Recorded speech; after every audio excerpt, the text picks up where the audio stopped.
কোনোভাবেই ম্যানুয়াল পদ্ধতিতে নয়, আধুনিক নির্মাণ প্রযুক্তির ব্যবহার করেই আমরা এই ভবনটিকে ভেঙে ফেলব। সেক্ষেত্রে নানা রকম পরিকল্পনা রয়েছে। যারা টেন্ডারে অংশগ্রহণ করবেন তারাই আধুনিক প্রযুক্তির ব্যবহার করার মতো উপযুক্ত কেউ আছেন কিনা সেটা আমরা খতিয়ে দেখব। যদি না থাকে, প্রয়োজনে আমরা বাইরের প্রযুক্তি সমৃদ্ধ প্রতিষ্ঠানকে নিয়ে আসব।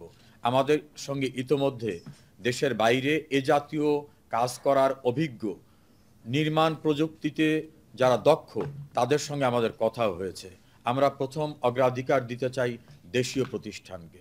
যদি সেরকম না পাই, সেক্ষেত্রে আমরা বিদেশি প্রতিষ্ঠানের সঙ্গে আমাদের যোগাযোগ রয়েছে।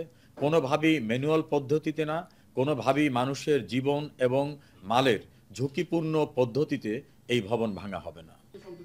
অ্যাডমিনিস্ট্রেশন যথেষ্ট।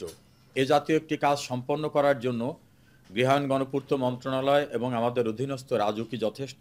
আমরা এলাকার নিরাপত্তা এবং অন্যান্য বিষয়ের স্বার্থে ল এনফোর্সিং এজেন্সি সহ অনেকে সাহায্য নিতে পারি, কিন্তু ইমারতটি ভেঙে ফেলার ক্ষেত্রে আমাদের বাইরের অন্য কোনো সংস্থার প্রয়োজন হবে না। আর যে পদ্ধতির কথা ইতিমধ্যে পত্রপত্রিকা আপনারা শুনেছেন, সবটা সঠিকভাবে আসেনি। আমি আশা করি 24 তারিখের পরেই আপনারা তথ্য পেয়ে যাবেন। আধুনিক প্রযুক্তিতে এমন সকল কৌশল সৃষ্টি করা হয়েছে যা আমাদের এই বিল্ডিংটি ভাঙতে বেশি সময় লাগবে না। 1 ঘন্টার ভিতরেই বিল্ডিংটি স্তূপাকারে ওই জায়গায় বসে পড়বে। আমরা সময় হলেই এবং যেদিন আমরা এই কর্মটি বাস্তবে কাজ করব, সেদিন আশা করি আপনারা মিডিয়ার সকলে থেকে দেখবেন যে বাংলাদেশ প্রযুক্তিতে কত এগিয়েছে, যা আমরা অনেক কিছুই যা অতীতে কল্পনা করা যায়নি সেগুলো এখন করতে পারি।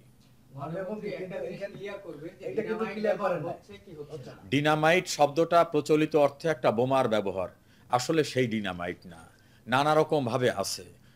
বাঘ মানে সবসময় সুন্দরবনের বাঘ নয়, কখনো বাঘ মানে সারপোকা হয়ে যায়। সেই ডিনামাইট এখানে না।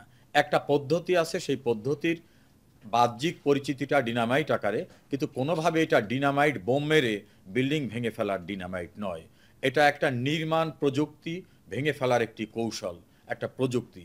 কোনোভাবেই সেটা প্রচলিত অর্থের যে ডিনামাইট বোম সেইটা নয়। ভাঙার প্রক্রিয়া আমরা 24 তারিখের ভিতরে টেন্ডার আহ্বান করেছি। 25 তারিখে আমরা কোন প্রতিষ্ঠানকে দায়িত্ব দেব সবটুকু আমাদের নিয়ন্ত্রণেই থাকবে, কিন্তু যেহেতু এটা ভাঙার জন্য কৌশল নিতে হয়, প্রতিষ্ঠানকে ব্যবহার করতে হয়, সেজন্য তারা থাকবে। আমরা আশা করছি যে 25 তারিখ থেকে 1 সপ্তাহের ভিতর আমরা ওয়ার্ক অর্ডার দিয়ে দেব, এবং সুপ্রিম কোর্টের একটা নির্দেশনা আছে, সেই নির্দেশনার আওতায় কোনোভাবেই টোটাল ভবন ভেঙে এবং সেখানের যা কিছু স্তূপ সরিয়ে ফেলা কোনোভাবেই 3 মাসের ঊর্ধ্বে হবে না। সরিয়ে ফেলা সহ জায়গাটা পরিষ্কারও হয়ে যাবে উইদিন 3 মান্থস ইনশাল্লাহ। এই ঝিলের মাঝখানে একটা 20 ফোড়ার মতো বিজিএমইএ ভবন নির্মাণ করা হয়েছে। নির্মাণের সময় সতর্কতা অবলম্বন করা হয়নি, ফলে অনাকাঙ্ক্ষিতভাবে এই ভবনটি সেখানে বেড়ে উঠেছে। এর ব্যর্থতা দায় আমাদের বিভিন্ন পর্যায়ের অনেকেরই রয়েছে। সর্বোচ্চ আদালতের সিদ্ধান্ত অনুযায়ী অবৈধভাবে নির্মিত বিজিএমইএ ভবন ভেঙে ফেলার সিদ্ধান্ত গ্রহণ করা হয়, এবং সুপ্রিম কোর্টের রায়ের আলোকেই আমরা সেটাকে ভেঙে ফেলার জন্য কার্যক্রম গ্রহণ করেছি।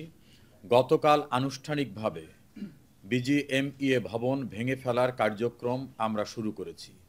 ইতোমধ্যে ভবনটিকে আমাদের দখলে নিয়েছি।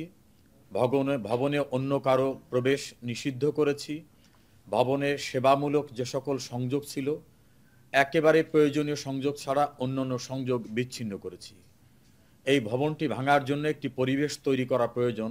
সেই পরিবেশ তৈরি, ভবনটি গুড়িয়ে দেওয়ার পরে যেখানে পড়বে আশপাশেও যাতে কোনো দুর্ঘটনার মুখোমুখি না হয়, সেজন্য প্রয়োজনীয় প্রস্তুতি, অর্থাৎ বিদ্যুতের লাইন অনেক দূর থেকে সরিয়ে দেওয়া, পানি গ্যাসের লাইন শুধু ভবন থেকে না, ভবনের সংযোগ যেখান থেকে আসছে তার থেকে অনেক দূর পর্যন্ত থেকে বিচ্ছিন্ন করে দেওয়া সহ একটা প্রস্তুতির প্রয়োজন আছে। কারণ অতীতে আমাদের অভিজ্ঞতা, র্যাঙ্কস প্লাজা ভাঙতে গিয়ে অনাকাঙ্ক্ষিতভাবে বেশ প্রাণহানি হয়েছে। এবারে আমাদের প্রস্তুতি বিজ্ঞানসম্মত, প্রযুক্তিসম্মত, যাতে এই ভবনটি ভাঙতে গিয়ে কোনোভাবে প্রাণহানি অথবা কোনো রকম অনাকাঙ্ক্ষিত ক্ষতির মুখোমুখি না হই সে প্রস্তুতি নিয়েই আমরা এগিয়ে যাচ্ছি। আজকের সকল জাতীয় দৈনিকে আমরা বিজ্ঞাপন দিয়েছি যে এ জাতীয় ইমারত ভাঙায় যারা অভিজ্ঞ তাদেরকে ২৪ তারিখের মধ্যে কোটেশন দাখিল করার জন্য আমরা অনুরোধ করেছি। আমরা আইনগত পদ্ধতি অনুসরণের স্বার্থেই বিভিন্ন আগ্রহী প্রতিষ্ঠানের কাছ থেকে টেন্ডার আহ্বান করেছি।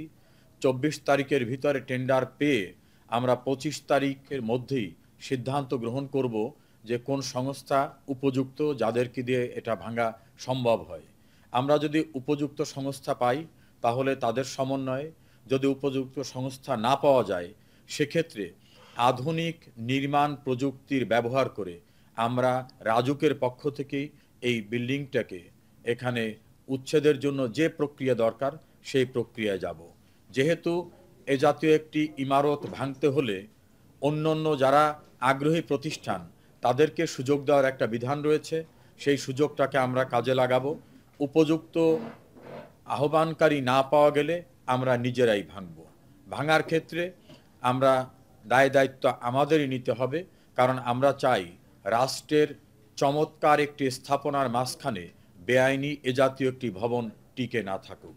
এ বিষয়টিকে দেশবাসীকে আমরা জানাতে চাই যে কেউই আইনের ঊর্ধ্বে নয়।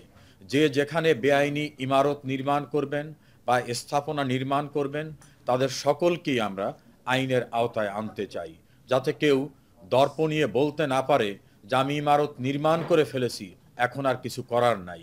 আমরা আইনের শাসন প্রতিষ্ঠার স্বার্থেই এই পদক্ষেপগুলি কার্যকর করতে চাই।